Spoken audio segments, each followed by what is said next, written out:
hard. Keep your eye on that old ball and have lots of pep, boys. Come on, let's go. Let's go.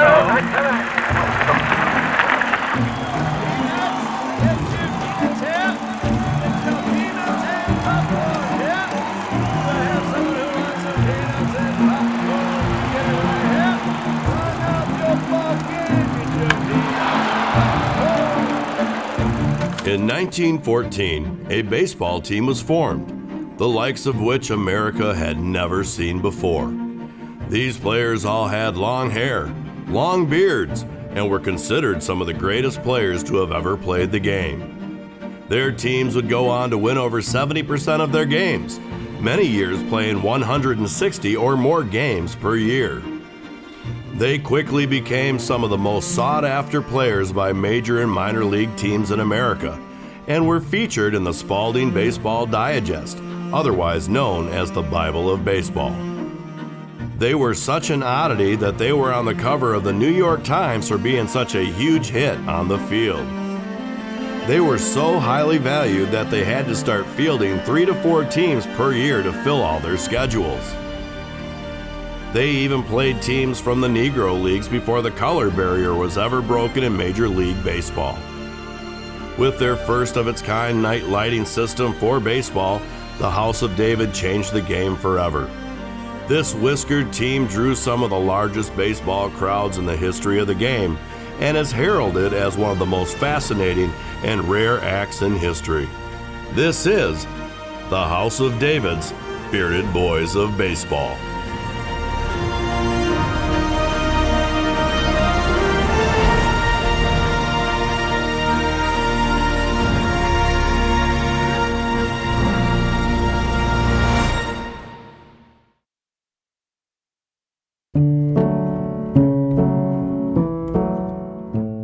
Baseball was pretty much became an American sport in the 18th century. And there are debates about Henry Chadwick or Abner Doubleday, who invented the game, and maybe that will always be. Baseball started late 1800s. There's controversy on whether it started in Europe or whether it started in America. It was kind of roughly the same time. They didn't call it baseball in the beginning. I think they called it stickball. Where I picked it up pretty much, and it becomes like a professional game, is with the Cincinnati Reds in 1869. And they toured the country, had a wonderful record. No one could beat them. And so they popularized baseball as the professional game. They started playing baseball with bigger bats and different sized ball. It became a huge favorite across the country quickly. 1969, they celebrated baseball's 100th anniversary, and I was quite the fan at that time, so got a chance to learn a lot about baseball history back in 1969. But yeah, it's an 18th century game and played relatively with quite a few of the same rules. And for people in our fast culture, sometimes I think that they know the game's a little slow, but the game is a lot faster and a lot more interesting than it was in the 18th century. By the early 1900s, became America's by far favorite pastime. Of course, there was no TVs and no radios at the time, so it was a big deal, big attraction. People flocked in to watch early baseball. Baseball is a team sport. You can get more people involved, and they started building stadiums so people, in towns could put together teams, and you can get 9 guys together, and maybe your town could play the next town over, and so they bring their people, and a lot of times it wasn't professional, and so maybe you bring the other town's ball players over and their fans, and you would feed them, and then you go to their town, then they feed you, and it became just a good way for people to interact. And in the big cities, it was a different kind of interaction, but baseball got popularized in a lot of small towns all across America because there was many more of those than it was the large cities.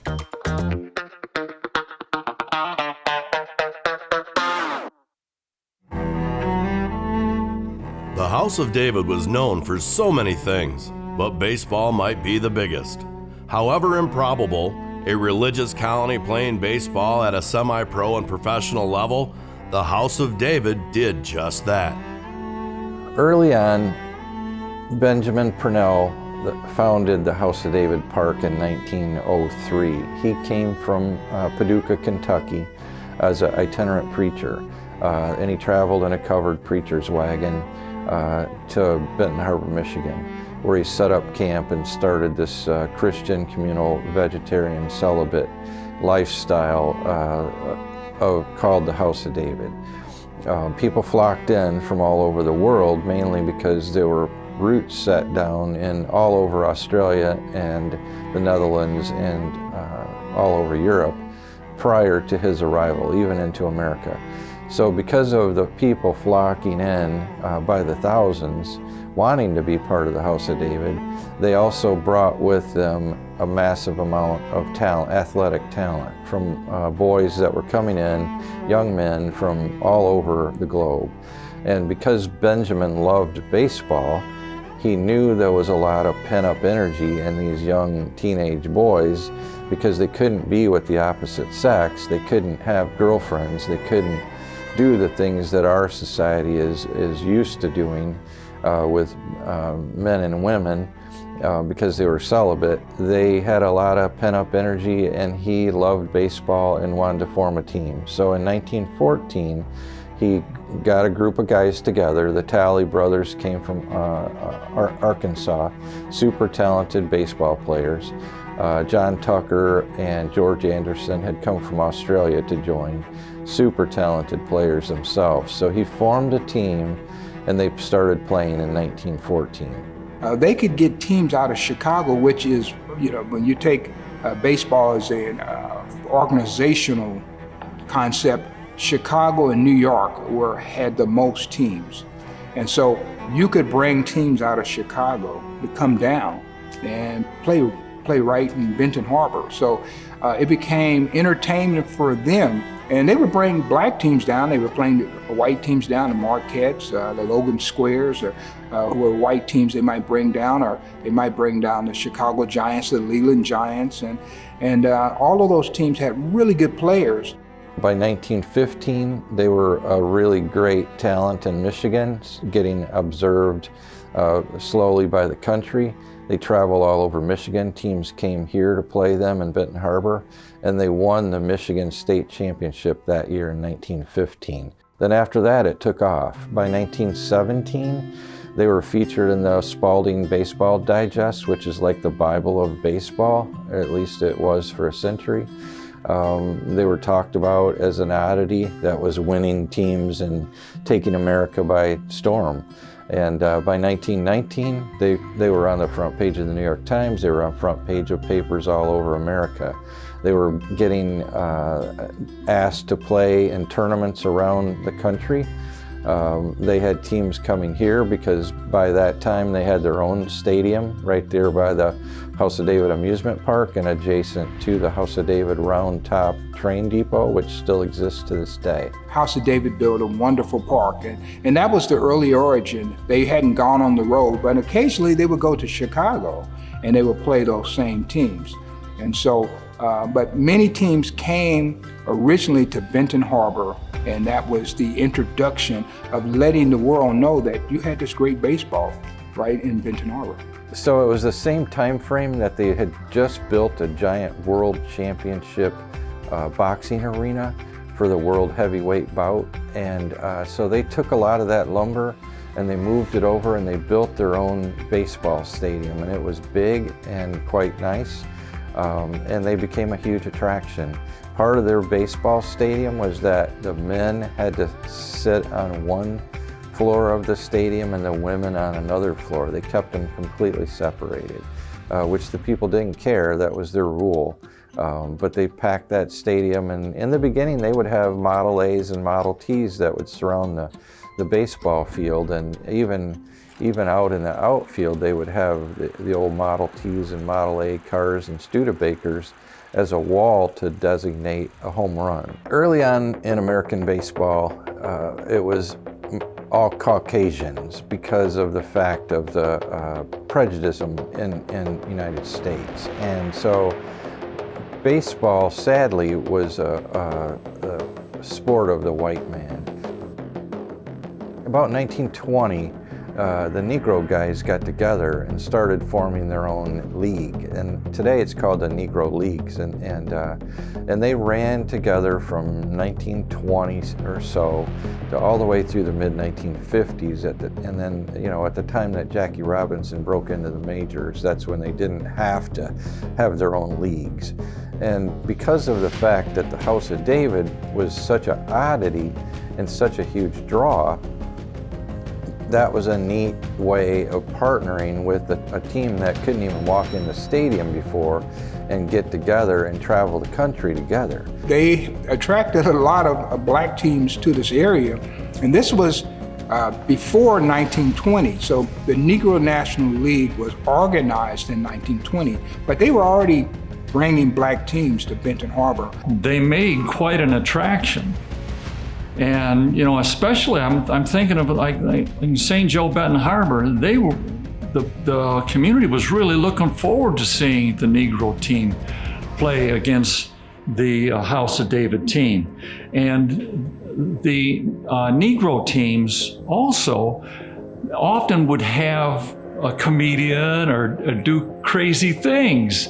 And like Cool Papa Bell, he could steal almost any base he wanted to, and may have been one of the fastest base runners in all of baseball. But they made quite an attraction. Well, you've got good players on the House of David, and some of these guys, they were genuine baseball players. And I know I've heard people like Doc Talley, who was courted to leave the colony, but they were so dedicated to the colony and the mission that they weren't going to leave. So they stayed right there, where many of these ball players could have played in the minor leagues all over the country, but they were dedicated. And at certain times, certain players did go and try out for minor league teams, and they might come back to the House of David. So the quality of play was good. And so people started to recognize that, especially when they come in Chicago. And Chicago has this really good city leagues and these great independent teams, and they're able to compete. And that wasn't always the case, but if you came into Chicago and you could compete, then fans would come back. So next time you're invited back, you're gonna draw a bigger crowd. And so once you get in Chicago, at that time they might have had like 7 or 8 daily newspapers. And so they're watching the House of David, and then they're reading about what's going on with the House of David, but they were able to promote the baseball team because they were a darn good baseball team. They attracted every aspect of American life, and we have news stories in the House of David Museum that talk about the mid-1920s to the early 1930s, that they set attendance records all over America, town after town after town. When the House of David would show up to play your team for a game, it was the most attended game ever in the history of your town. And we have news clippings that talk about that. So they drew people from every walk of life, and because they were so entertaining and they were such an oddity to see, people just wanted to come see them because they were so unique looking, and because they were good, that made it even better. People in the community of St. Joe and Benton Harbor, people that I had given talks to and things like that, they would want to tell me about going over to the House of David and watching a baseball game or a donkey baseball game or a game between Rube Foster's black team, Negro team.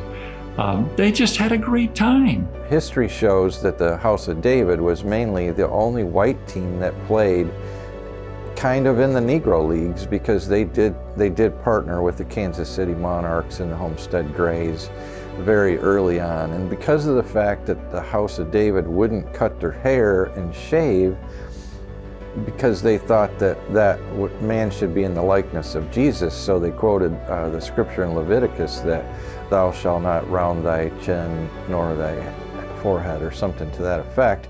They were taught that by Ben, the leader, that you can't ever shave or cut your hair. And because of that fact, they couldn't be a part of the major leagues. With so many great minds in the House of David colony, where there is a will, there is a way. Either way, the House of David was determined to play baseball and show the world something they've never seen before.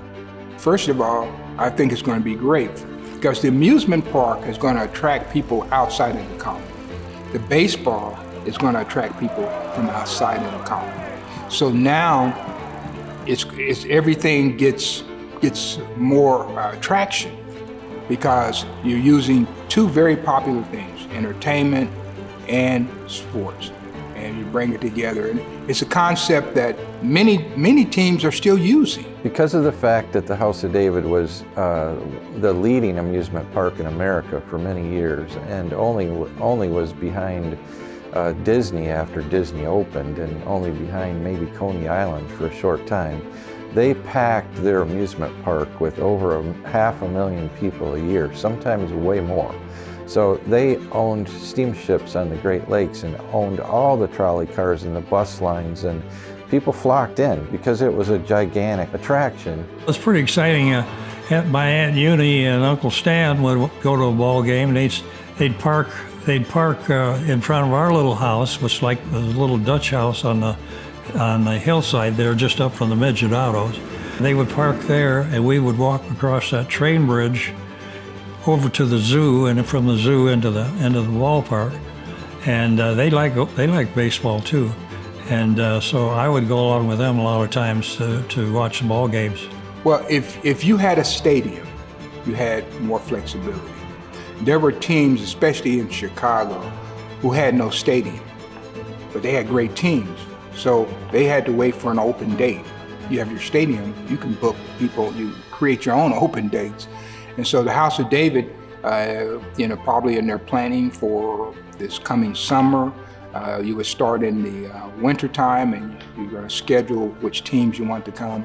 And so it's an all planned attack for how you were going to get those fans into the ballpark. And so once you got the fans, once again, you got the entertainment right there. It's a great marriage. I think it was a wonderful concept, and whoever figured that out knew certainly what they were doing. Even though the House of David amusement park and baseball stadium mutually benefited each other, they couldn't play all their games at home. They went on the road and did it like no other team has ever done it before. Barnstorming originally came from the entertainment world, and where you would get, say, minstrel shows. They would barnstorm, which is America's first great touring entertainment. They go to a town. They might only play there 2 nights at the most. But if you go to a town, the next night you're in another town, and you're working your way across small towns to get to the big city. You're at the big city, and now you're working your way across small towns to get to the next big city.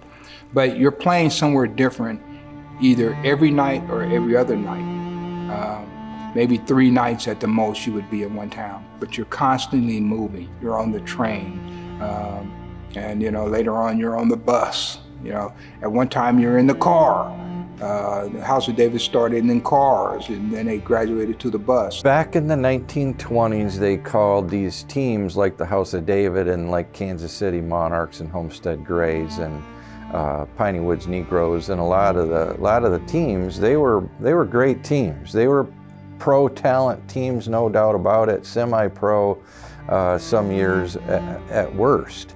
And so because of the fact that they didn't have gigantic stadiums of their own at the time, they got invited to play around the country. There's posters all over the place that show that the House of David played 160 games, 170 games, over 200 games.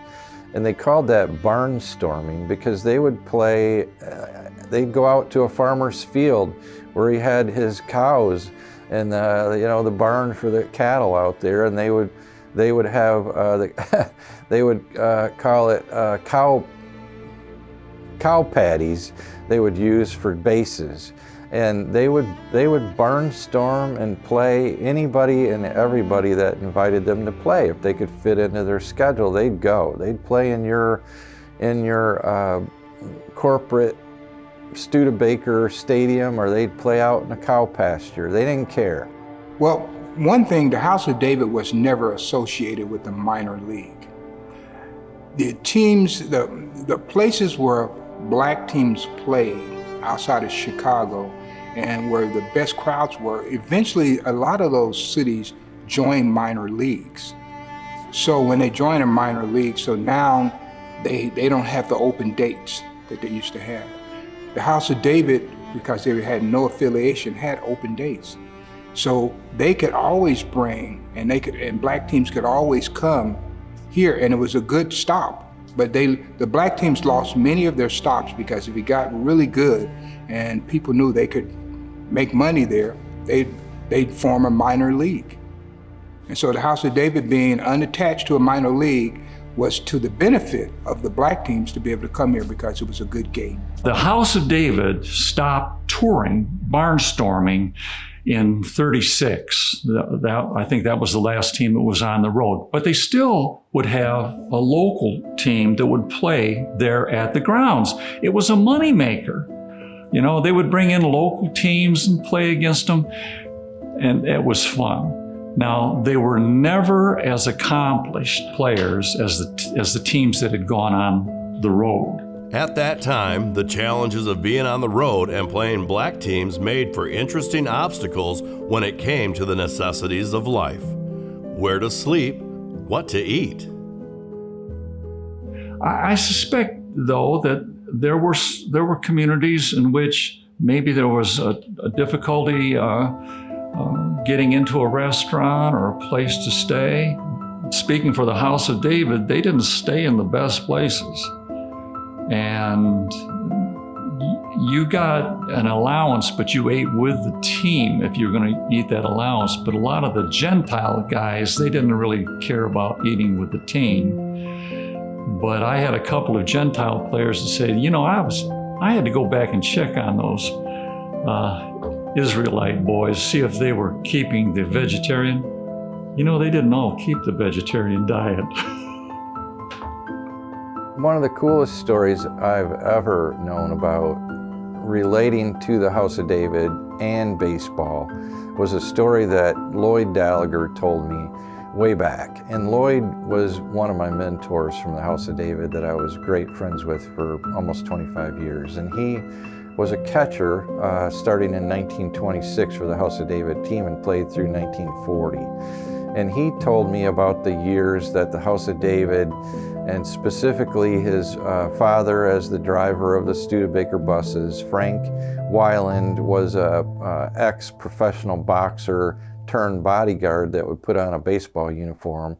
And a couple big scrappy guys were part of this story. And they would show up starting in the late 1920s through the early 1930s. They'd show up to play a team for a doubleheader on a Saturday. And they would draw, they were the biggest draw in baseball. So they would pack the town. And Lloyd said, Chris, we would be in two buses. We'd be coming from our last game, probably going across the desert or going across some muddy old town roads. And 50 miles outside of that town that we were headed to, nobody was around. The towns were empty, almost like they'd been closed. And he said we'd get to that town that we were going to play that doubleheader at, and it would be like a gigantic festival. It would be packed, jam full of thousands of people, horses and carriages, mainly cars, old Model Ts, Model As, Packards, and they would be there to watch that game. And he said we knew that we had to put on a show. And what we would do would be we'd leave that team of that black team, maybe Kansas City Monarchs or maybe one of the other black teams, we'd leave them outside of the town and tell them you need to picnic here and wait for us. And they would. And he said, Chris, we'd put on a show. We would stand in the streets and we'd all play musical instruments and sing and dance with the people and really put on a big celebration. And we'd stand in front of the barber shops and wave our long hair. We'd put our backs to the windows and wave our long hair and we'd braid each other's hair and we'd sign baseballs and we'd shake hands and hug people. And before the game, long before the game was scheduled, all this was happening, and we'd go into the baseball stadium manager's office call a meeting, and three guys, and he said, Chris, we were pretty scrappy looking guys, and maybe didn't have a shower for 2-3 days, and long hair and whiskers, and looked like the Hells Angels rolling in. And we would stand in front of that baseball manager at attention and just say, sir, we're excited. There's a ton of people here we're planning to entertain, and we're so happy that they're all here to watch us play. And we're going to put on a show, but here's what, sir. Before you play us, you're going to play this black team that's sitting in our other bus right outside of town. And you never let them play here before. And you need to let them play the first game. They're going to play you the first game. And they're going to eat in the restaurant that you always take us to go eat tonight after the game, after the doubleheader. And we rented hotel rooms for both teams. So that's going to happen, sir, and that has to happen. And if you can't make that happen, it's okay, because we'll just keep going, and there's another team down the road that's waiting on rain check, and they'll be excited for us to get there. So it's okay if you can't make that happen. And he said, Chris, they would be so mad. They would be fuming after we told them that. And they'd throw their clipboard, or they'd storm out, or they'd punch their desk, or maybe they'd call us names that weren't our names. But every time they'd come back in the room basically and say, you know what, House of David, we'll do this tonight because it's too many people here.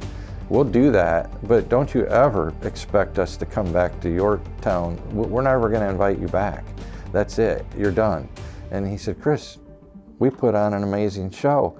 And the black team, they never saw this kind of talent before. So it was like a standing ovation for almost the whole game. And then when the House of David team got out there, it was like fireworks. It was what they came to see. We'd put on the pepper game, we'd make people laugh, we'd still beat the team, but they'd still enjoy it. And he said, guess what? After the doubleheader, both teams were very polite. We tipped well. The House of David had a lot of money, so they would tip well. And they were very courteous. Both teams were very respectful at the hotels. And he said, guess what? Next year, we both get invited back. My dear Mr. Thorpe, we want you to know that we have had more favorable comment on the game played here a week ago between your good ball club and our boys than on any game played here in years. The gentlemanly and sportsmanlike conduct of all of your players and the good brand of baseball they played will be long remembered by the Fort Dodge players and the fans who saw the game, and we are looking forward with much pleasure to the time when you will come again.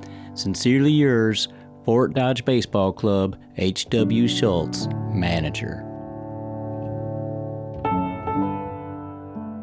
In my opinion, after studying this story for 30-some years, absolutely the House of David helped break the color barrier of baseball. Long before Jackie Robinson broke into the majors, the House of David was drawing the line in the sand out and all over the North American continent and saying, hey, stop the stupidity. This is good stuff. These are good guys. Let's play these teams. And they did. So they definitely helped break the color barrier. If you were a good attraction, you're going to always get invited back. Generally, there could be some unruly fans in the stands, could call you names, but they were used to that. They were used to not having conditions where they could stay overnight. A lot of times if a black team pulled into town, I know with the Kansas City Monarchs, everybody had a YMCA membership. So they could go into the YMCA after the game with their national memberships and they could take a shower, that kind of thing. Then they'd get on the bus because there was no place to stay.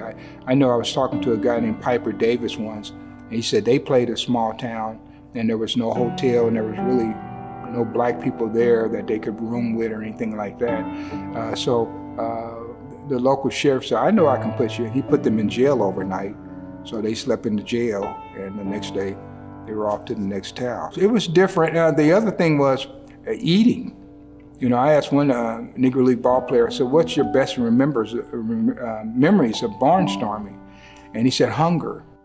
traveled in separate buses because the prejudice in America. And so they didn't know how that was going to go across. And because the teams worked together, they were buddies, they were like brothers. The House of David team, they were religious brothers. And so they loved to be around each other. And of course, the black teams, they probably were the same way. You know, they're funny guys, they love to laugh, and they have their own ways. And I think, I don't know, I never asked any of the players, but I suspect that because of the fact when they had to arrive in separate buses, at least in the beginning. They traveled separately. I know one of the players, is a running joke, when I interviewed him, a House of David player, he said he was always mystified where the black team was because they never saw them till the game started. They didn't know where they were staying or anything, but when it came game time, they're gonna appear in some small town. When the game started, they're right there on time, and the House of David's on time, and they're ready to play the game. And then after the game, they part their ways. But a lot of the black players in House of David, they knew each other. So the first time I learned of Doc Talley and John Tucker were from black people. They had their own schedules. And so they didn't just play each other night after night after night after night. It was very a planned attack so that you could always be profitable. They had a promoter that would schedule them, much like with scheduling concerts and things like that today. That promoter would be in contact with places and then would put together a schedule so that they didn't have to drive too far between games. And he would go ahead and he would put up advertisements.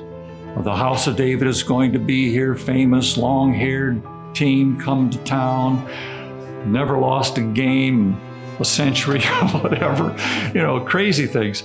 Well, see, the House of David was kind of promoting themselves and across the country, and they were starting to get quite a reputation. So like, say for instance, if they go into a certain region, say if they go into Kansas or Missouri, well, you would have to connect with, say, maybe Tom Bayer. If you go into Iowa, you want to connect with Ray Eldon because they knew all the promoters, they knew all the good towns. And so at some point, Ray Eldon, out of Muscatine, Iowa, thought that it would be best, why don't you let me do all of your bookings? So in 1931, Ray Eldon really got involved, and Grover Cleveland Alexander had just left the big leagues. Matter of fact, Grover Cleveland was picked up by the Cubs, and he just wasn't sure what he wanted to do, and so he locked himself in a hotel room in Chicago, and he didn't come out for 2 or 3 days, and when he did come out, he said, I'm playing for the House of David, and Ray Eldon had given him a contract, and so he joined the House of David in 1931. Signing Grover Cleveland was just one of the fortuitous opportunities that fell upon the House of David's bearded boys of baseball. And because of those opportunities, people loved them, and towns would clamor to have them pay a visit. In some towns, they would look forward to that every year, and they would close down. Businesses would close, and the House of David was coming. Everybody go out and see the game.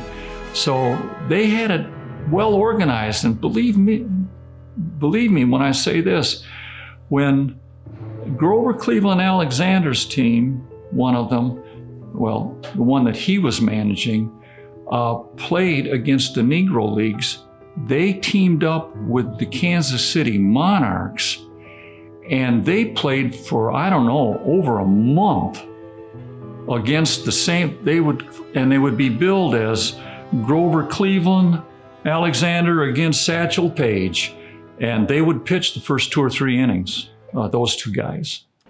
Even though they weren't part of the major or minor leagues, they still practiced like they were. They even headed south for spring training before starting the new baseball season. Ray Eldon booked them exclusively. They would start spring training in Texas, and they go down there and especially some of the guys who were not members of the colony, it was a good place to go and ring yourself out. and they work in condition. And then, of course, it's warm down there, so you can play Texas League teams. Sometimes some of the big league teams will go down. The bewhiskered House of David World Champion Traveling Baseball Club is finishing training at Mineral Wells, Texas. Grover Cleveland Alexander, former Major League Philadelphia pitching ace, is with the team this year. Perhaps with a little encouragement, Alex will be growing whiskers too one of these days. And then you start hitting the towns. You start working your way. I know in 1931, they worked their way through Oklahoma, Kansas, Missouri, and then up into the Dakotas, North Dakota, South Dakota. But in 1932, they started in Texas, but they worked their way south. So they're playing Shreveport, and then they go into Louisiana, and then they go into Tennessee, and then they go into Mississippi. And so they take different directions. They would make it like a circle. So he's gonna work his way up to Trenton in 1931, Trenton, New Jersey, go in one direction, and then he'd come back and play Trenton in 1932, coming from another direction, and they would pick up all these towns, and people wanted to see Grover Cleveland Alexander, and of course in 1931 and 32, they had this night baseball with them that was the Kansas City Monarchs lighting system that was pretty new. But Ray Eldon he was a Hall of Fame promoter. Should be in the Hall of Fame just for his promoting. He was every bit as good as J.L. Wilkinson of the Kansas City Monarchs, who is in the Hall of Fame. Before 1930, when the game ended, when it got dusk and too dark to see the baseball, basically. In 1930, the House of David and the Kansas City Monarchs started traveling with those night lighting buses, which were they're old farm buses, big, heavy-duty, like small semi-type buses with flatbeds and a big, giant generating power plant on it with telescoping lights. And they'd park those trucks around the field, on the outside of the field. They'd telescope the lights up and crank those loud generators up, and they'd light up stadiums. So the change in baseball happened because they could play baseball till the end of the game, till 9 innings. And they called it night baseball, 3 words. And N-I-T-E is how they spelled it on the posters back then, night baseball. So they advertised that they were coming to your town to play night baseball against the House of David or the Kansas City Monarchs. And because they could light up stadiums around America, that would draw even more people. Now what's interesting is, there was a guy named Lee Kaiser out of Des Moines, Iowa, who operated a team in Independence, Kansas. And so he wanted to put permanent lights into his park. So he ended up putting permanent lights in Independence, Kansas. And so the Independence producers invited the House of David down, and maybe a week and a half before the Kansas City Monarchs turned on their portable lights. And so it was the House of David who probably played the first modern night baseball game in Independence, Kansas. A week later, J.L. Wilkinson, after several rainouts, was able to get his portable light system going, and he lit up the night in Enid, Oklahoma, 1930, a couple of weeks after that. So the House of David, they're right there with the Kansas City Monarchs. J.L. Wilkinson used those lights in 1930. The first Major League Baseball park he lit up was Pittsburgh's Forbes Field. They played the Homestead Grays. What's interesting about that game, there's a player named Josh Gibson. Well, the regular catcher was a guy named Buck Ewing, and Buck Ewing split his finger before the game. And so they were using these lights. They were gonna play a night baseball game.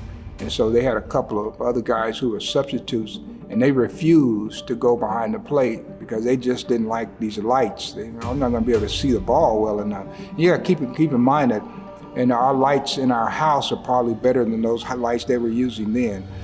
So they couldn't get anybody. And one of the players said, I know a young kid, he's about 18 years old. He'll come and catch for us. So they held up the game. They went and got Josh Gibson. And Josh Gibson came back to the park. They took off Buck Ewing's uniform, put it on Josh Gibson. And Josh Gibson made his debut that night with those portable lights in Pittsburgh's Ford Field. And he, of course, he's a legend in the Hall of Fame, but it was night baseball that gave him his opportunity. So the Monarchs used the lights all through 1930 and introduced night baseball all across the country, but not everywhere. So that fall, Ray L. Doan cut a deal. Now remember, Ray L. Doan is with the House of David, and he's telling him, look, I think I can get Grover Cleveland Alexander to play for us next year. And he said, if I have Alexander and I have your lights, I can make a bunch of money. I can go places that you didn't go the year before.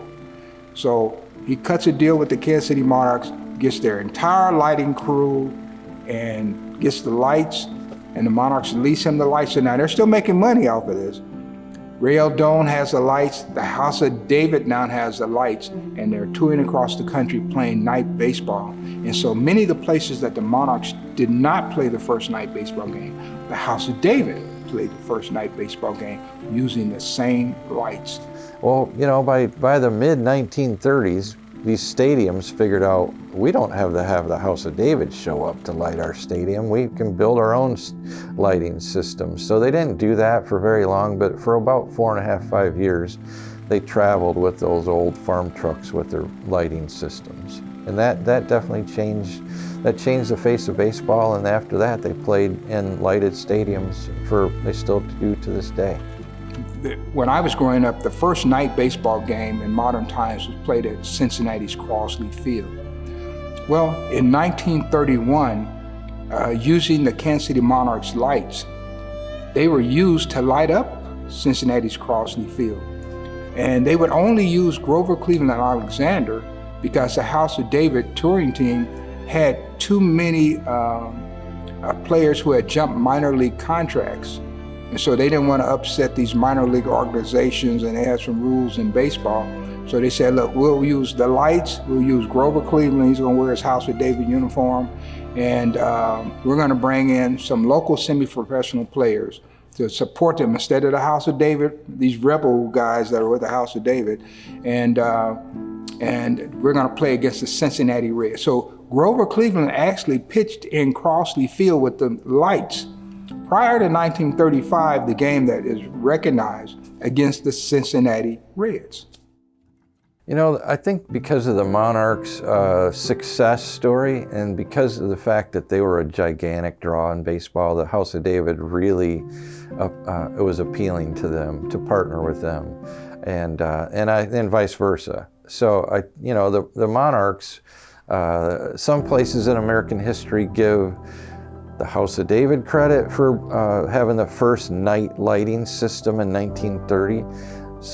Some places in American history say the other team did. Monarchs did or House of David did. I have proof of both. So I think it's, how do you prove it? I think, the House of David invented their own power plant, and they generated their own power way back, like 1912. They generated their own electricity. They're selling the electricity to the city of Benton Harbor in 1914. They didn't have their own power in the city. The House of David is selling electricity. So there's no doubt in my mind that the House of David men knew how to make electricity, right? So they were playing baseball by 1917 on the road, and they're playing a lot of ball games by 1930. And so there's no doubt in my mind that they were a key factor in the invention of the first night lighting system in baseball. And because they loved to play together, they traveled with either the Kansas City Monarchs lighting trucks or the House of David's lighting trucks. They both had their own power plant trucks. So I just think that there was a good mesh. Satchel Page, Cool Papa Bell. Kansas City had some phenoms like Michael Jordan type baseball players, and it was a cool thing. And not only that, the manager of the Kansas City Monarchs team, we have a letterhead at the museum, he also was like the treasurer of the House of David's team. So the management, the brains behind the scenes partnered up, and I think the two of them orchestrated the greatest baseball in the history of America. They had a crew, and probably about 10 to 11 guys that travel.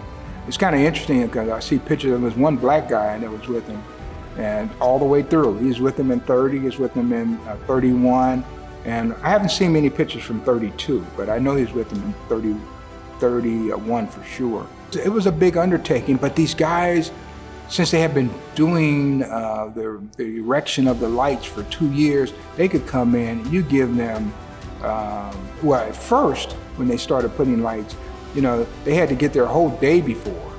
But in the end, they could get there, you know, 3 hours before, have the lights in place, the generators burning, and they were ready to play night baseball. They got it down to a science.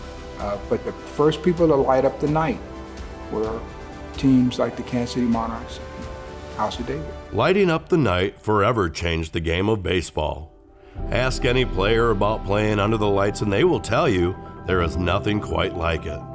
This was no different for the whiskered teams from the House of David. The baseball players that I talked to lived for baseball. I mean, they absolutely woke up thinking baseball.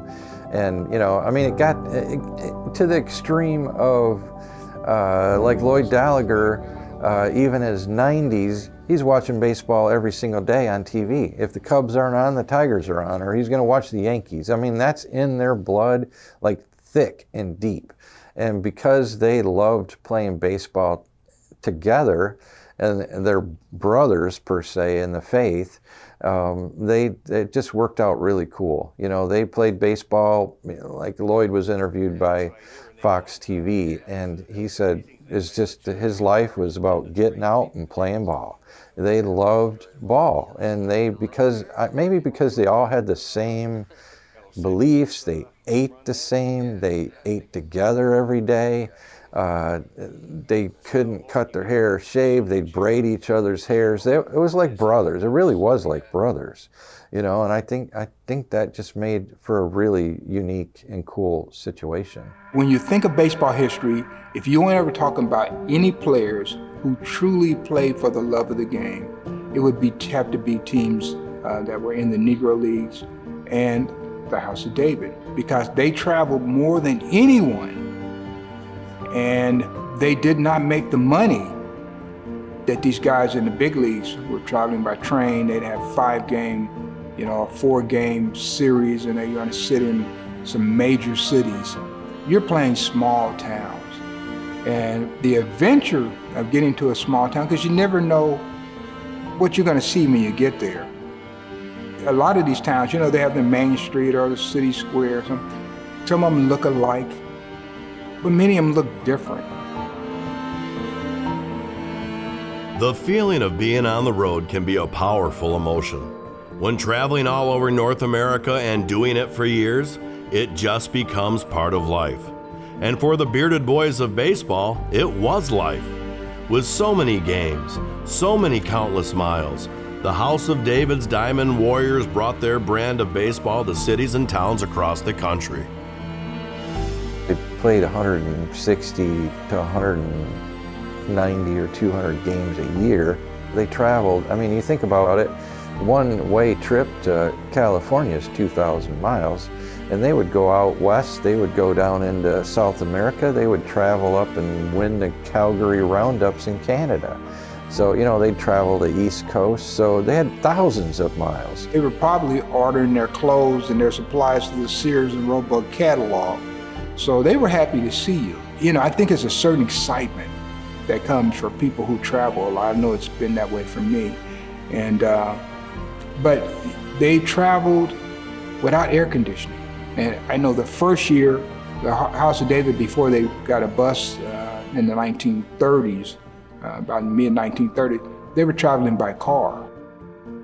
The challenges of the road had to have been crazy back then. I mean, there's not restaurants and fast food and, you know, there's gas stations every who knows when. So they had to carry their own gas. You know, it had to be like the Wild Wild West. Playing baseball, getting to the next game, they had to get to the game, right? So, you know, they're making their own food, they're vegetarians, so they're stopping at farms and grabbing fruits and vegetables, and And they're making their way. No air conditioning out west. A lot of the season was out west with hot, scalding hot weather. No air conditioning, heavy wool uniforms, no place to wash their uniforms unless it's a quick mud puddle.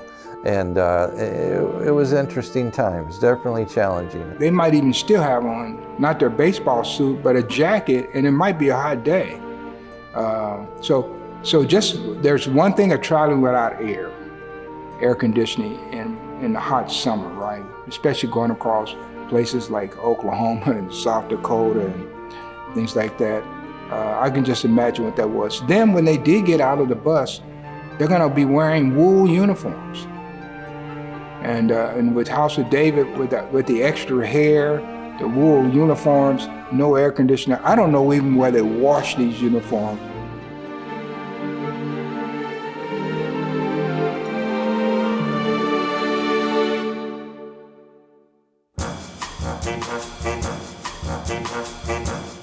In 1934, Babe Didrikson joins the team. She was an Olympic gold medalist.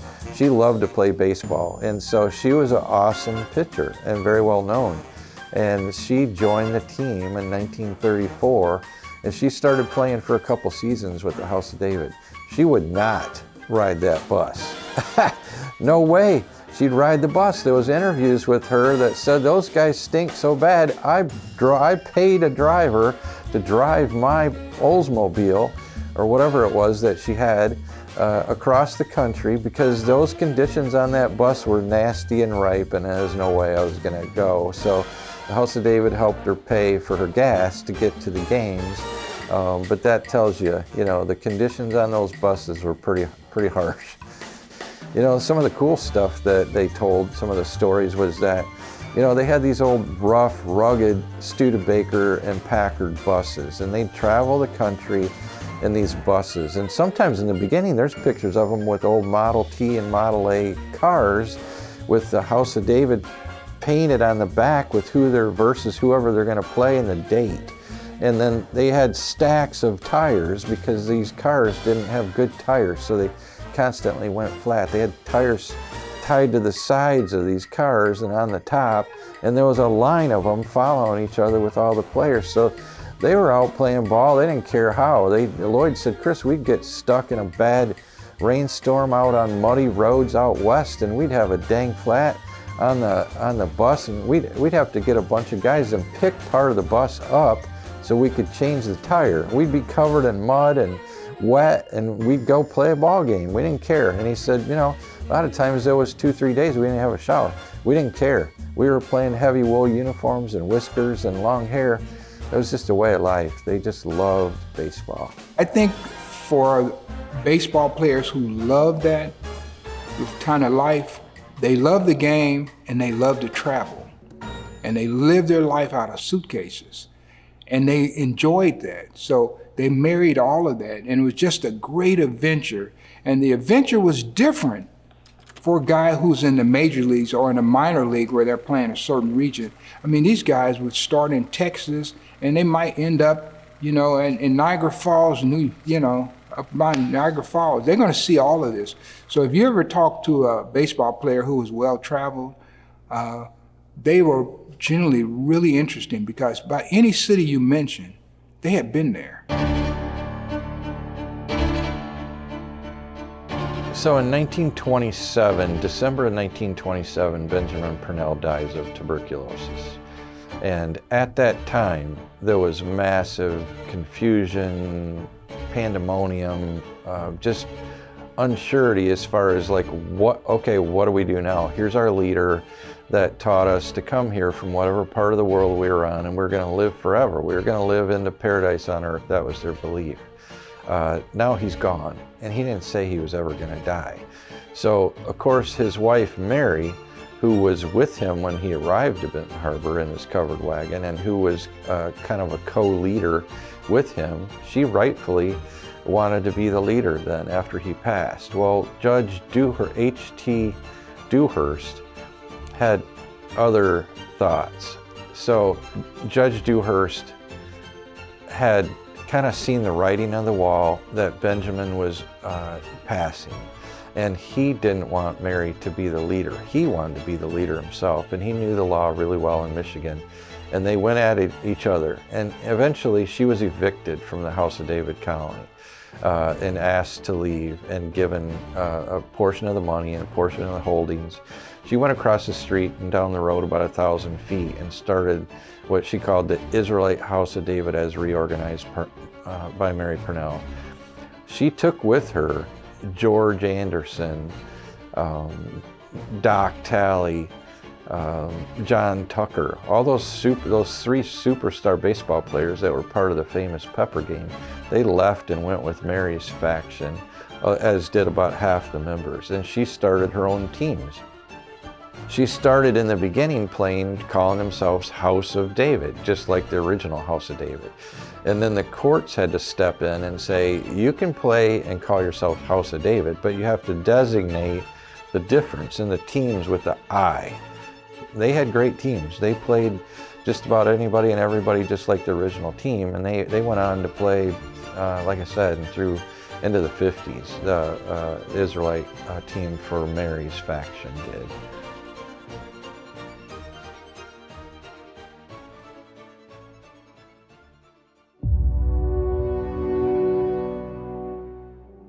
By the mid-1930s, the House of David team was the biggest draw in baseball. That was proven through the media stories and newspaper accounts. There became a need for way more House of David teams to fill the schedules up because they didn't have enough guys that right there from the House of David colony that would play baseball and travel.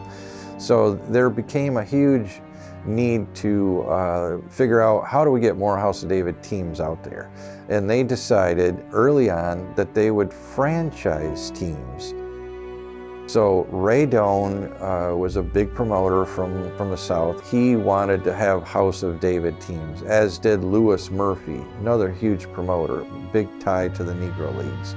So they allowed these guys to buy franchises to run House of David whiskered teams and play these schedules. So they didn't have to be members, and it's the first time they really had non-member participation of something that was called House of David.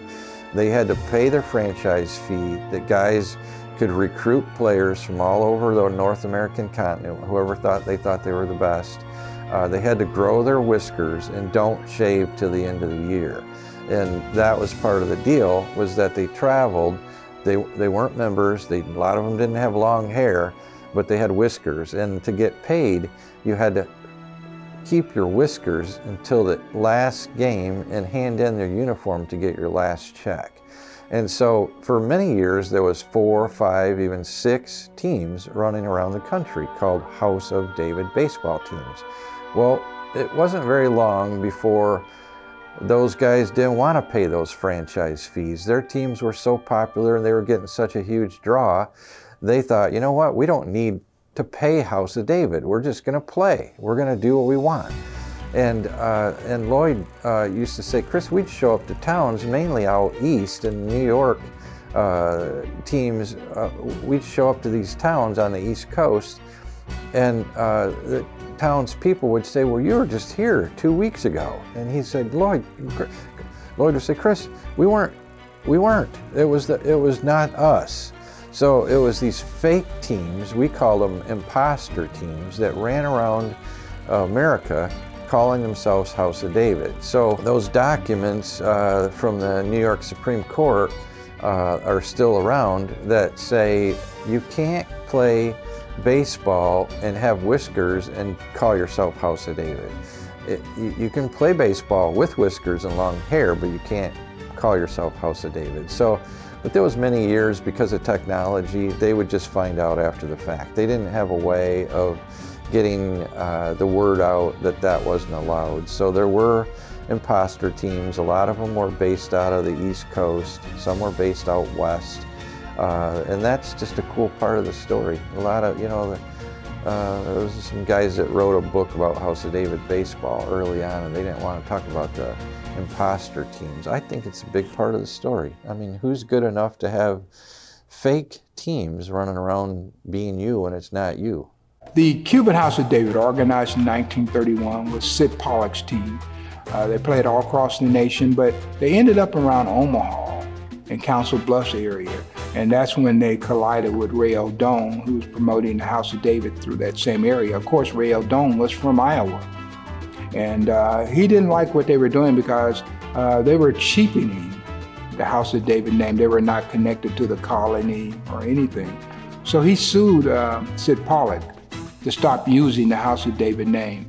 And so prior to that, Sid Pollock had a team called the Cuban Red Sox. And then they became the Cuban House of David. So next year, I'm not sure what, he changed the names so much, right? But later on, Sid Pollock operated the Indianapolis Clowns, who were members of the Negro American League. And most people have heard of Hank Aaron if you follow any kind of baseball. Well, 1952, Hank Aaron played for Sid Pollock and the Cubans. There were some other players that came from the Clowns as well. Baseball's gigantic in Cuba. They won the Olympics year after year after year when they were Olympic baseball teams playing against anybody in the world. And because of the fact that the House of David got invited to play all over South America, they would play a lot of baseball in Cuba. And because the Cubans naturally, Negro guys wore whiskers already, the House of David loved the fact that they looked like, you know, the black version of themselves. So they decided that they were going to pay these Cuban superstar baseball players to come to America and call themselves the Colored House of David. And so they would team up and have tournaments around the country, doubleheaders, White House of David versus Colored House of David. And they did that in the 1930s, and it was a gigantic draw. And these Cuban House of David baseball players were actually some of the best players ever in the history of early baseball. And they went on to be recruited by the major leagues and after Jackie Robinson's days, and then they would go, of course, that was bigger money and better lifestyle. You know, I was talking to Chris, who runs the House of David Museum, and Chris always said that if you see a poster and it says whiskers, whiskers, whiskers, and in the headline on the poster, that's usually not the House of David.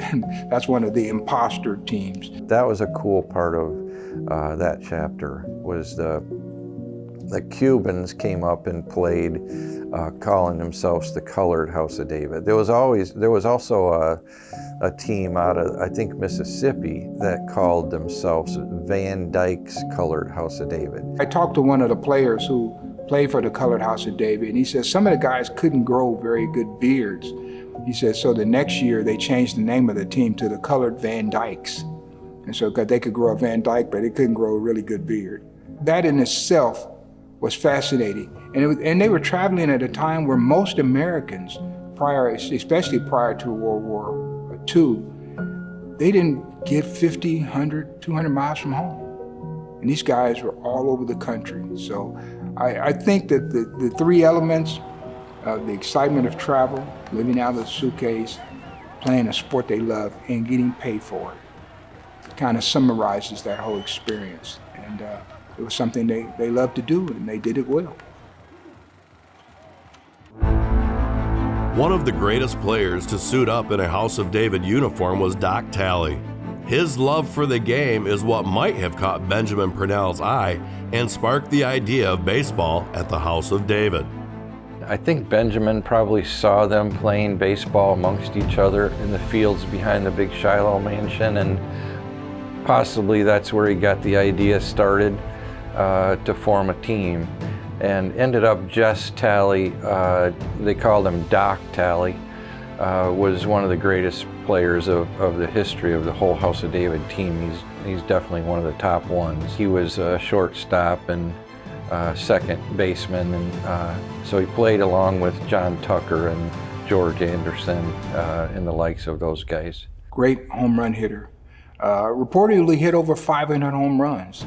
And this was the time when Babe Ruth was at 700. Here's Talley hitting over 500, and no one talks about him. He needs to be talked about more. This is a great player. And once again, he's so dedicated to the colony, he's not leaving. And if I'm correct, I think he went with Mary when they had to split. He's dedicated. Doc Talley went on to play all the way up until he was probably in his 60s. He had gray whiskers when he got done playing, but they called him the bearded Babe Ruth because he was a major home run hitter. Him and George Anderson and John Tucker invented the pepper game, and that was the game on the fourth inning stretch where he would throw the ball between their legs, around their back, around their neck, juggle the ball. Some extra baseballs would come in, maybe a mitt, and then at the end of the pepper game, the baseball would disappear, and the crowd would get silent after laughing and going crazy, and they would look around at each other, and one of them would pull his whiskers up, and the baseball was stuck underneath the whiskers. So, and of course, the crowds went nuts, and that was a big part of their act all the way, their whole career. And to this day, you walk in major league stadiums, it'll say no pepper on the walls because it causes a disturbance. But that's thanks to the House of David teams and Doc Talley. I never met a person at the House of David or City of David didn't want to talk about baseball. And fortunately for me, one time when I was over there, Melvin and Hubert Tucker, their brother, John Tucker, was visiting from Florida. Now, John Tucker, he was the clown prince, if you will, of the House of David. And I didn't really know. I didn't have an introduction to him, but I just suspected this is John Tucker. What a gregarious kind of guy he was. And we started talking, and he wanted to talk about baseball. And he said, let me give you a little. He asked me this question. He says, look, can you run from first to second or second to third? Which can you run the fastest, from first to second or second to third? Now, I had to think about that because I hadn't heard this. Maybe you have, and he said, nah, you can run from first to second a lot quicker. Why is that?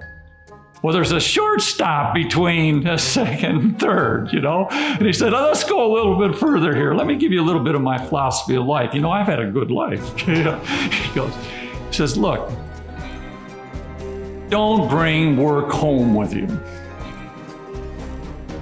Don't try to live on a liquid diet. Go to bed the same day you got up. And learn to hit the curveball. His philosophy of life. It did him well. And when he was done playing baseball, and he had managed an auto specialties team. He and his wife were living in St. Joe, Michigan. They named a street after him. Tucker Drive in St. Joe was named after John Tucker. He was one player. And I gave a picture or two of Tucker and others to the Baseball Hall of Fame, and that's why they gave me my lifetime pass to the Hall of Fame. I can't think of the House of David without Tucker. Tucker was the first face that I recognized because I saw him so often, and great first baseman. This guy had to be a tremendous ball player. Great scout. He had to have a tremendous personality. If you think about all the people that I've talked about in my life and who I wished I could meet, I would say John Tucker would be in my top 5. John Tucker he's also one of the most famous names in the original House of David team. John came from Australia with his family in 1905. As a real young boy, and John actually is one of the guys that spent some time up on High Island by choice. He loved it up there, helping lumber off the island and do timber work and stuff like that. But he was a great baseball player. So when he came back from High Island about 1915, I think, he started playing baseball with the team, and he was a phenom. First baseman. He was very tall, insanely athletic, insanely coordinated. So he could catch. We have footage of him catching the ball between his legs, which is kind of scary, around his back, around his neck, and he is one of the 3 from the Pepper game. When I was interviewing George Henderson, he had to be into his 70s, probably about like me. And his face would glow when he's telling me about traveling and what they did in this city and that city and, you know, who he could hit against. He claimed he hit well against Satchel Page because Satchel Page was a fastball pitcher and he was a fastball hitter. But, you know, I'm just sitting there in awe, and he says, come here, I'm gonna show you a little bit of this Pepper game. He says, did you bring a baseball? I said, no, I didn't. I didn't bring a glove either. He said, well, let me show you. Listen, so we went to the refrigerator. He gets out, it was grapefruit. And he rolls this grapefruit from one hand, down one arm, behind his head, and caught it in his other hand, left hand, from right to left hand. Wow, at your age, and I didn't say that. Could you do anything? He says, look, I used to be able to put that ball in a mitt and roll the mitt down and catch it in my glove hand. I believe him. He was a great guy, George Anderson. He just couldn't let it go either. He was the last manager of the City of David team. And I guess we could say he went to the bloody end, you know. He claims he was the guy that got him started playing basketball because he sure didn't want to work on a farm after the baseball season, so let's play basketball. His wife was in charge of taking the photos and the film footage for both teams, baseball teams and basketball teams. And he also collected the uniforms at the end of every year and stored them. And he actually left Mary's City of David and had a little house on Milton Street in Benton Harbor later in life after his playing times. And he married his wife, and his wife was a House of David colony lady as well. I met them at his latter years. He was in a hospital bed in the house, and he told me that he had collected all the years of basketball uniforms, baseball uniforms. He had thousands and thousands of photos, boxes and boxes of film footage of both teams all those years. And they would go to Florida in the winter, and he got a call one year that his garage got hit by lightning and it burned down, and that was where all that stuff was stored. So massive amount of history was totally erased on that day, that, you know, the baseball uniforms and basketball uniforms almost don't exist today, literally, and that's probably why. But he was a phenomenal baseball player, a huge part of the Pepper game, and there's even baseball cards that were made about him, and Tally and Lloyd Dager. Tom Dewhurst, Hallmark Brewing Company out of Detroit, made baseball cards about all those guys later on. The ladies of the House of David also got into the action. Why let the men have all the fun? Baseball was loved by everyone at the House of David. Well, they played other ladies' teams.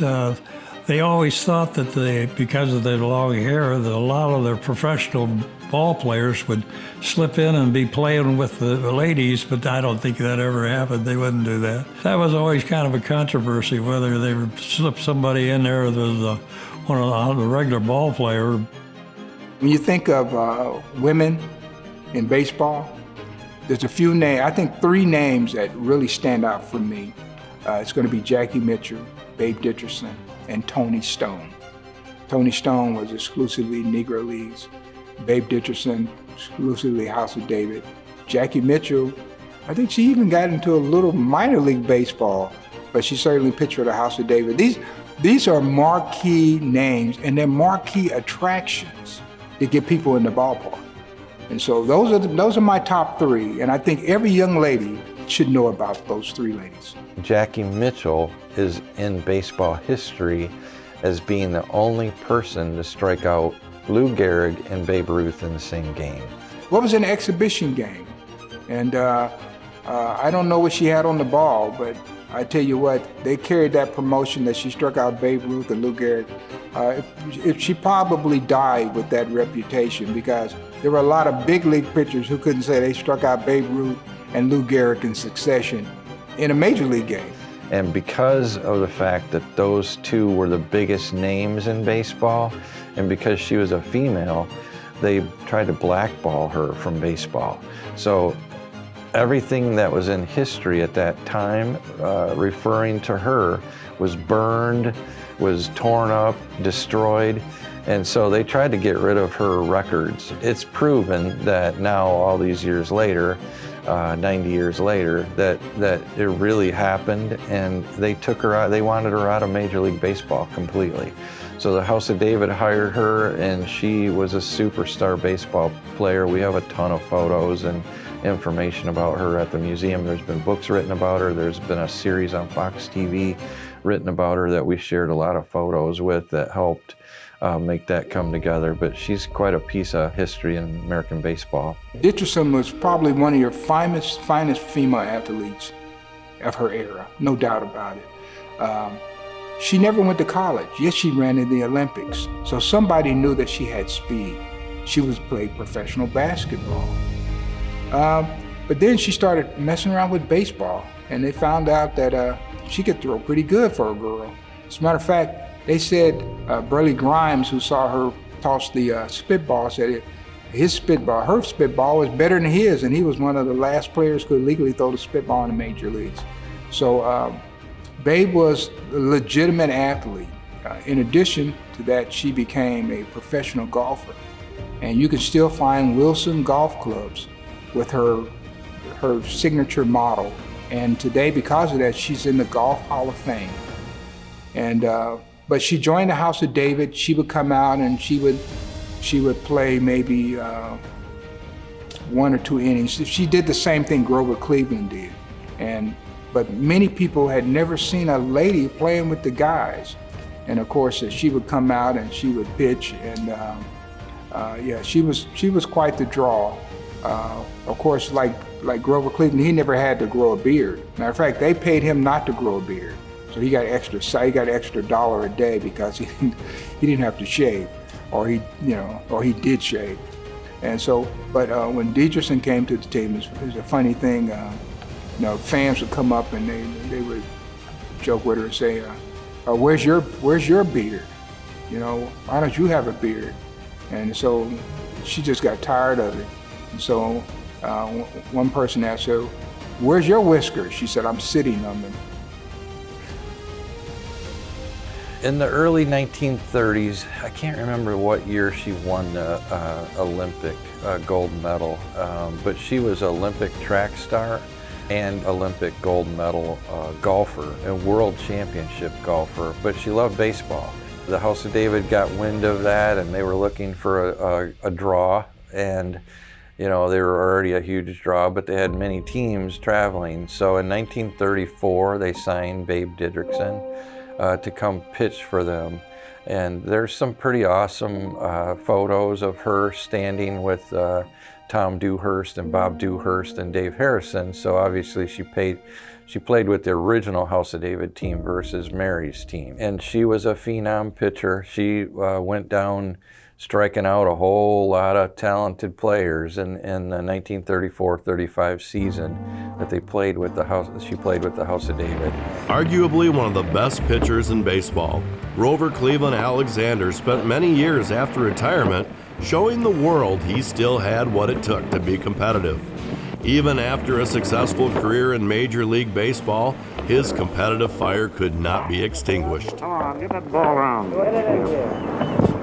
All afternoon.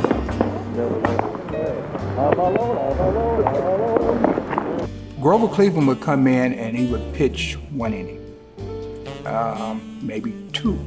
On a really good night, he might pitch 3 innings, and he was done for the night because he might have to pitch tomorrow. But one time they were playing the Kansas City Monarchs, and the House of David got a rally in the first inning, and they batted around. So they get up to the 9th player, and Grover Cleveland gets a chance to bat. Well, he comes to bat, and Andy Cooper, who's in the Hall of Fame, by the way, plunks him with the baseball, hits him. Grover Cleveland, it must have hurt. He was not happy. So next inning, he pitches, he gets to the third inning, but he comes back for the fourth inning. Then he's still in there in the fifth inning. And then he's still in the sixth inning. So the guy who told me the story, Dorsey Motor, said he called time. And he went up, he said, you're gonna pitch the whole game tonight? He said, I'm not leaving that game till I hit that inward back. And that was Grover Cleveland Alexander. Alec, how do you like it here with the House of David Baseball Club? I've liked it fine down here this spring, Dave. I've had a nice spring, good training, taking the baths and the water. Really, I believe that I got in shape quicker than I have for a number of years. Do you think this water in this bath has any effect on your hair, make it grow longer or thinner, or come out easier, or anything like that?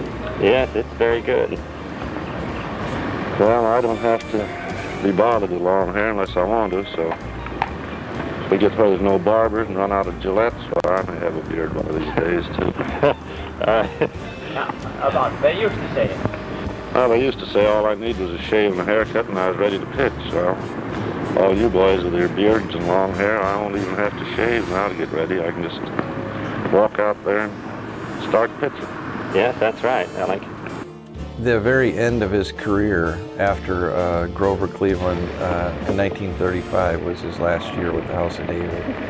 And he loved baseball. He was still super athletic, but he was drinking too much. He went on, the only way he could keep himself fed and alive was he took on a job working as a sideshow in a circus, telling his story about baseball, which is a sad ending to the greatest pitcher that ever walked the earth. Baseball is life. And no one lived up to that saying like Lloyd Dager. It didn't matter if it was a sanctioned game, catch in the park, or a game on TV. Lloyd lived and breathed baseball. Yeah, you got them. There they are. Sure, that's it. Lloyd Dager was one of the greatest guys in my whole life. Thank God that he was on the planet still when I really started wanting to learn and dive into the story. And Lloyd was a little guy, tough guy. He was a catcher for the team. Lloyd came with his dad Hans and his mom and sister from Saskatchewan, Canada, and in 1915, I think, as a young boy. And he would tell me that when they arrived there in carriages to the House of David for the very first time, they felt like they were going through the gates of heaven. And because of the fact that not only were these opulent, elaborate mansions that they were arriving to, but because of the fact that when they arrived it was on a weekend and it was prepared that a lot of people were getting there that day, and they had bands playing and ladies playing harps and violins, and there was horses and buggies, and it was just a beautiful thing. So they felt like they were getting to the right place, and he lived there all the way up until almost 100 years old. So he loved to play baseball. That was his main thing in life to him was baseball. We'd be out there playing ball behind the roundhouses where they kept all the trains. There was a big field behind there, and it was one of our baseball fields for us kids. And we'd see Lloyd in his electric truck coming, and he'd pull up there and stop and jump out of the truck, and he'd go out there and pick up a bat and start knocking out flies to us, and we'd catch it. And that's just great. He'd see somebody playing baseball, he had to be there and do whatever he could to be part of it. So yeah, Lloyd was great. My dad had gotten me a bat and his old glove and a ball, and he's like, okay, go have fun, play with this, and I'm just like, I had no one to play with, no one to play with. So I bugged Lloyd, because he and I would watch baseball games all the time. We watched Detroit Tigers a lot too. But Lloyd could watch any baseball game, so we spent a lot of time watching baseball. And so I would just bug him and bug him and bug him. And he's always at work because he was still working at the electric department there on the grounds. And finally he's like, okay, you know, we'll go out and I'll show you how to play baseball. Because I knew how to play baseball, but I didn't have form, and I didn't have, you know, all these little tricks and things that, you know, boys naturally know, but the girls aren't necessarily taught them. And so he took me out back, and there was a big lawn behind Bethlehem, big green lawn. And he's telling me how to hold my bat, and he's telling me how to stand, and he's, you know, telling me what to do when I hit the ball, and all these kinds of things. And he just started pitching to me, and we were out there all afternoon, and we're just, you know, he's throwing the ball to me and I'm hitting them, and, you know, and it was so cool because, you know, I actually didn't know at the time how much I knew Lloyd was a baseball fan, but I really didn't know at the time how much baseball he played.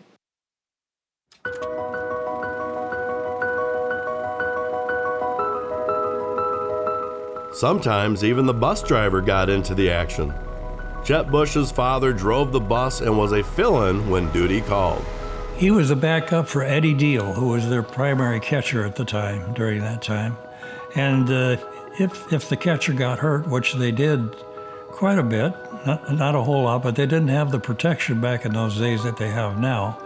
And if the catcher got hurt, or for some reason spiked or anything like that, why, my dad would fill in for him. My dad suited up for all the games, and he was a pretty good catcher. He had a good arm, and he could really fire that ball up to second base to catch some runner that's out there trying to steal a base. He was pretty good at that. Eddie Deal was a really tough little dude. He was small, he was really stout, like a UFC fighter kind of guy. He would have fit that mold. He was a great catcher for the House of David, and feared by everybody back in that day as being so talented. He was also a home run hitter, even though he was little. He definitely went down in history as being recognized as one of the greatest House of David catchers of all times. He actually beat out Lloyd Dager as their starting catcher on many seasons. Lloyd was like a backup catcher to him, or he would play on a different team other than Eddie Deal's team. So he was a tough little guy, very reliable. He was not a member. He came there very early and grew his whiskers and played with the team, but he wasn't a member. But he was allowed to play with the original team. I met him at 96 years old. He came to the House of David Museum from San Diego, California with his nephew Vernon Smith, and I have some amazing footage of interviews with Eddie Deal telling his stories. But he's a phenomenal guy, and there's baseball cards made after Eddie Deal, so, and a couple different ones actually. Pete Gray, most people know him as the one-armed player who came in during World War II. What most people don't know is that he also played for the House of David. And these are some of the types of gimmicks that the House of David would use. Of course, they had their pepper ball, but I know in 1931 they had an unarmed guy. So they had an unarmed guy who had no arms, and he would come on and he would shave before the game, and people would, you know, see this as part of the attraction when you saw the House of David. So if you go from an unarmed guy to a guy with one arm, you know, it's an easy transition. But Pete Gray is probably the most famous one-arm player of his generation. Not everyone involved with the House of David team was a member of the colony. As a matter of fact, it took many people outside the colony to make all the arrangements needed. Outsiders that ran the teams for the House of David, Rail Doan, Whitty, all the guys that had huge success. Lewis Murphy was gigantic. Huge success, hugely known around the country. The House of David highly respected them. They had their own print shop. So those guys could say, hey, House of David, we have these 160 games on our schedule. Can you supply the posters and do the advertising? They really worked hand in hand, and the House of David had the dough. You know, they had tens of millions even in the 20s. So they were really well oiled. to help these promoters. So, you know, they would ship the posters to Rail Doan and Lewis Murphy all over the country. So they supported them. They embraced their success, and of course they wanted a little bit of franchise money. That's all they wanted in return. So, but it was a good relationship all in all. Well, when they filmed the Grover Cleveland Alexander story, Ronald Reagan, our 40th president, plays Grover Cleveland. And I always thought it was ironic that Grover Cleveland Alexander was named after a president when he was born. And then when they do his life story for Hollywood, that the role of Grover Cleveland was played by our 40th president. I thought that was a kind of amazing trivia question. But in that movie, there is a segment that Ronald Reagan is out barnstorming in a House of David uniform. So they got that marriage, that barnstorming, and they can't find him, supposedly, because he's out barnstorming with the House of David, but he's actually wearing a House of David uniform. And of course, he didn't have to wear a beard because Grover Cleveland never wore a beard.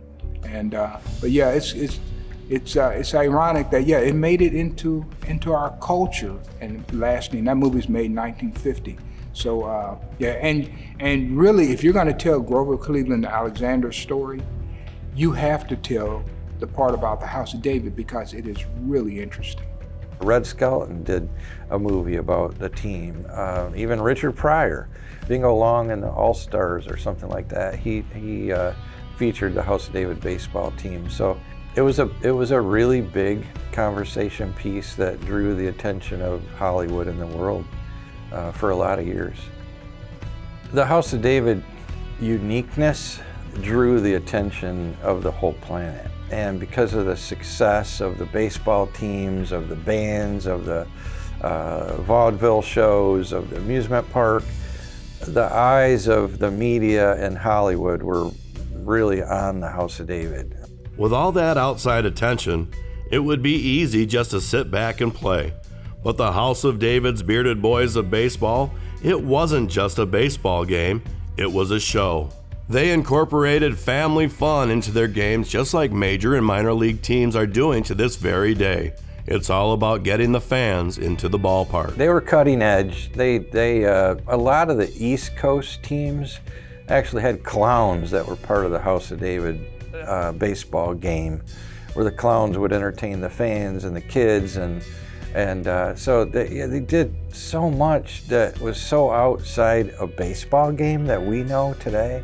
And they weren't afraid. They weren't afraid of stepping outside the box and doing whatever it took and selling tickets and filling stadiums. And they were just amazing at it.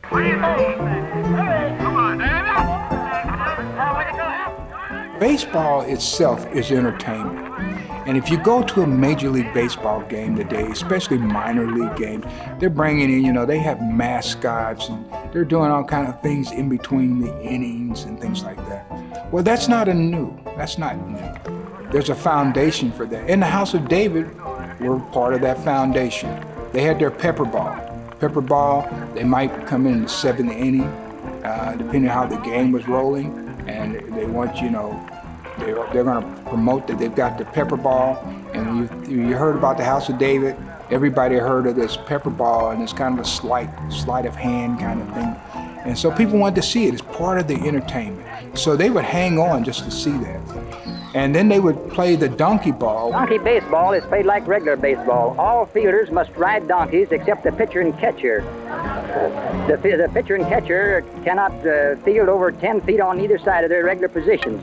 The batsman hitches his donkey not more than 10 feet from home plate, and after hitting the ball, must ride or lead his donkey in going to first. He may be assisted by his teammates. After reaching first, he must touch each base to score. Then the fielder, to make a putout, must tag the rider, not the donkey. And Ray O'Doan, I've talked about him. He was a House of David promoter, and he was looking for another way to entertain the audience. So they might play the donkey baseball game after the regular game, and people would stay around. That happened in 1934 during the Dizzy Dean tour. Just as many people stayed around to see the donkey baseball as they did to see the Dean brothers pitch a couple innings. So it was extremely popular.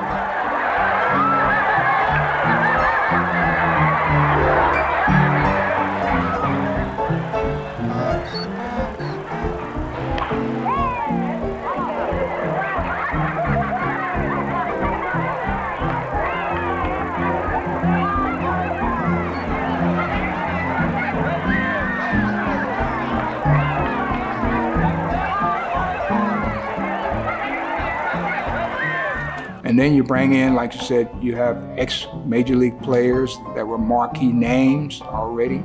And the House of David and the people connected with this, the promoters, they were able to form this into a package that made people want to come out and just see this attraction.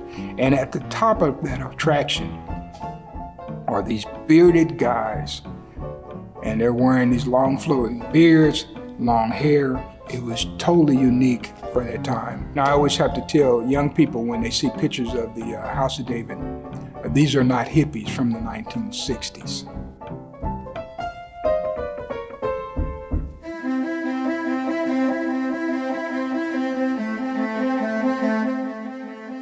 George Anderson went on the traveling team in 28. Now, that was an interesting year. The House of David was in an internal turmoil at that time, and Thorpe put a team on the road, and Dewhurst put a team on the road. Well, going along with Thorpe was George Anderson and Doc Talley and John Tucker. And they weren't the only Pepper team, but they were one of the best, I think. Now, the Pepper game is often misunderstood. Initially, it was a bunting game where a batter had 3 people in front of him, and a person would pitch the ball and he would bunt it, and the next person would field it and pitch it and he would bunt it, and he had to bunt it to the people in order, and it was to practice your bunting skill and your location of bunting. Well, the House of David expanded upon that, and they dropped the batter because they found out that doing sleight of hand things were really tantalizing to crowds, and they were flipping the balls behind their back over the shoulder, and they're flying around. Pretty soon there are 2 or 3 balls flying around, then the balls disappear and they can't find them. They're running around, people are laughing, and then they find it under somebody's whiskers or behind their head. That really set the tone. They do that halfway through the 4th inning. And everybody looked forward to that Pepper game and seeing that sort of thing. Now, did the Harlem Globetrotters copy that for the Globetrotter Circle? I don't know. But the Globetrotters did play several games against the House of David. House of David, I don't think was very good. And I've seen some movies of them playing basketball. But did they entertain? Yep, they entertained, And I'm sure that the Globetrotters thought, well, we can do anything. They're doing a lot better. And when the House of David team would come on, they'd have a band when they could, or when it was in the same area. And that band would play the House of David blues. And I'm sure if the Globetrotters saw that, I think we can do better than that, and maybe Sweet Georgia Brown. I mean, it makes a good story, and I don't know that it came down that way. But golly, when George Anderson told me that he saw Babe Ruth hit his called home run, remember when in the World Series when he pointed center field and hit that home run? George Anderson told me he was in the stands and saw that happen at Wrigley Field in Chicago. I believe it. During the late 1920s, when America knew the House of David well, and they knew that when the House of David showed up to play ball, it was going to be a seriously entertaining event, and way more than a baseball game. With the comedy, with the entertainment, with the music that they brought, And with Ray Aldone being the promoter that he was, he thought, you know what, we should be doing a donkey baseball game.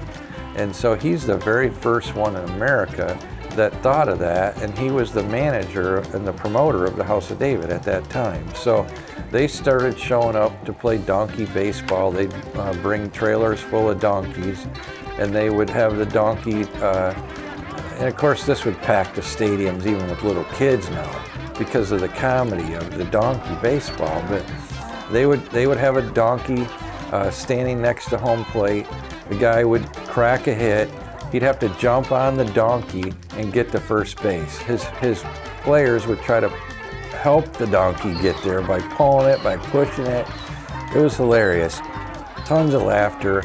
You know, I don't know if anybody ever lost their teeth getting kicked by a donkey, but it was a funny event that they really went down in baseball history as being a total comedy part of the game. And they basically played donkey baseball after the first, like if they did a doubleheader, the first one would be real baseball, the second one would be donkey baseball. And actually, history shows that more people showed up to see the donkey baseball game than the original regular team. So it was a really cool part, you know. And so added with the pepper game, with donkey baseball, with the music, and all that, it was an amazing time for anybody that showed up to see the team. With all of the House of David's antics, it would seem like they were not serious about the game, but you would be wrong. The House of David was as serious about the game of baseball as anyone, and would do just about anything to win. When you tell the Satchel Page story, you must tell the House of David story.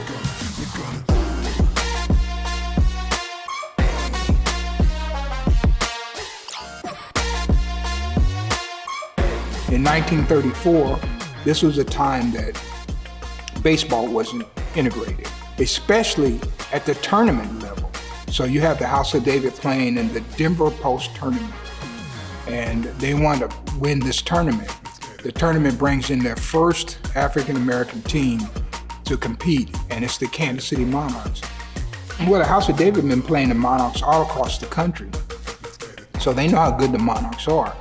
And $5,000 in the middle of the Depression for like a week's work is pretty good. I mean, you'd have to barnstorm, you know, another 2 weeks just to get that money, right? But you can get it right here in one place. You don't have to move them around. And so they wanted to win that. So Ray Aldone's promoter, House of Grover Cleveland. And because they knew where the players were and who the black players were, they decided they wanted to bring in Bill Perkins as a catcher and Satchel Page to come in. I think it was the first game. Satchel Page was dominating the team so much in the tournament, he just had the outfielders go sit down. People loved it. Satchel Page then beats the Kansas City Monarchs in the second game, or the first time that they faced each other. He beat the Kansas City Monarchs. So you get down to the finals of the tournament. The Kansas City Monarchs and the House of David are the two last teams standing. Satchel wanted more money, and Ray Aldone didn't want to pay him more money. So Satchel didn't pitch that last game. A guy named Hunter, Spike Hunter, pitched the last game, beat the Kansas City Monarchs 2-0. House of David wins the tournament, walks away with a check over $5,000. Kansas City Monarchs finishing second. But it was the first time that the Monarchs, since the Negro National League had went away, and that they had faced Satchel Page, and it was as a member of the House of David.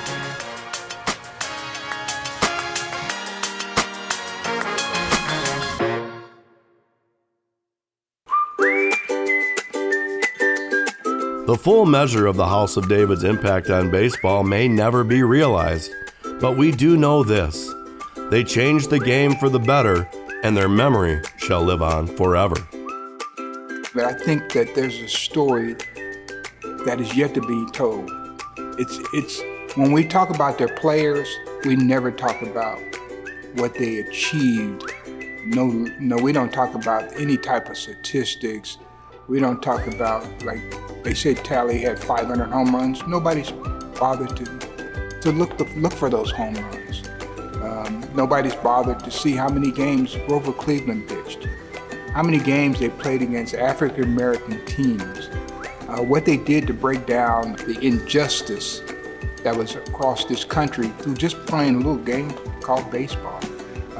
There is so much to learn about the House of David, and I'm just so happy that there are getting to be more and more opportunities to talk about this team. And one of these days, you can quote me on this, one of these days, a House of David player is going to end up in Cooperstown. Baseball historians will tell you that the House of David was a massive factor in early baseball because of the fact that they created so much different attention than the norm, and the fact that they would take on anybody and everybody. They would often take on the winner of the World Series right after the first opening game that they could. And because they couldn't play in the major leagues, they weren't a regular part of it, but they could beat the major leagues even often. And they played against, the Cardinals, the Cubs, the Yankees. Lloyd Dager, the old House of David catcher, said, "Chris, the only team that really beat us on a regular basis was the New York Black Yankees, who could beat anybody in baseball back then when they were playing them. So even tougher than the Monarchs." But because the House of David brought such flair, a different flair, comedy, uniqueness, and open-mindedness, and inviting to a different color of a human race they shouldn't have had any problem with. I think that they branded baseball history in a spot that should never be forgotten. I was doing some research with Dizzy and Daffy Dean, and a young boy asked Daffy, "Why don't you play football?" And Daffy, this is 1934, he said, "You get beat up a lot and you don't make a lot of money."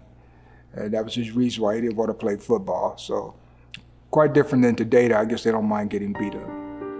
Dear Lefty, on behalf of the House of David, we thank you for your gift of $10. Grover Cleveland Alexander once said, "If you want to see the world, join the Navy. If you want to see the United States, join the House of David baseball team." We no longer have a baseball team, just live on the memories. They were good days, and I love to play the game. Kindest regards, Tom Dewhurst. Yeah, I think the very end of House of David baseball was, it was a sad chapter. It was a fun part of it was fun for the locals, because in the end, the 1939, 1940, early 1940s, they actually recruited superstar local players, high school players, college players that would come play for them. So that's when I held the very first House of David baseball reunion in 1997. I think there were 14 House of David players that we found, with the help of Howard Crossman, who was the administrator at the House of David and a baseball scholar himself about House of David. And majority of those players were the latter part, from Ike Bone to Bob Farmer to Harvey Pallas to John and George Pavlik, and it touched a lot of lives locally, because our guys now are House of David players. But it was kind of a sad ending. The guys were too old. They just got too old to play baseball. And it's the reason that they stopped playing baseball. It's the reason that they closed the amusement park in spring of '74. Is just their age was too high up there. So, Lloyd, he hated to tell the story about sitting there watching the baseball stadium lights and the baseball stadium bleachers being dismantled and sold off to a place in Indiana, because he knew that was the end. That was no more playing days were going to happen at the House of David Park. So, but nobody can take those memories. Nobody can stop the legacy that they stamped on America, and the story goes on.